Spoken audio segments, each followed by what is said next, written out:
We've recognised for a number of years now that asthma and COPD are really terms that encompass a number of different underlying conditions. And that presents us with a challenge, because when we see patients with those conditions, we're not quite sure how to best treat them.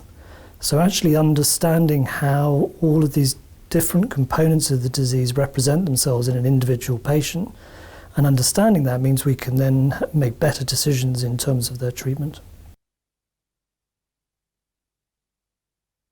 So AirPROM is really trying to understand how we then get better use of all the information we can gain in a clinic and try and integrate all of that information in to be able to help us with decisions when we're seeing our patients.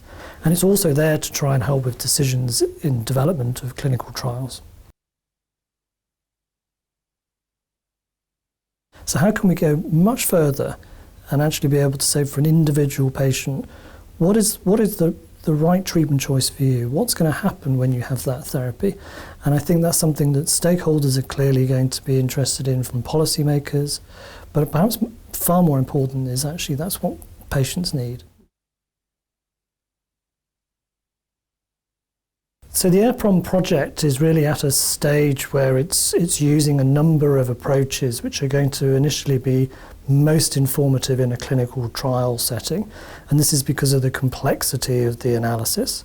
What we would hope as that complexity becomes more routine, that it's something that then will have a place actually in the doctor's clinic. This is a real opportunity for patients to really champion the fact that their disease is just their disease. And the patient can then actually then use that to then voice and use their voice as a group to policymakers, to healthcare providers, to those that develop drugs, and say that it's actually now that we expect and demand that we actually need to be able to understand why, as an individual, I should have this treatment and what's the likely outcome.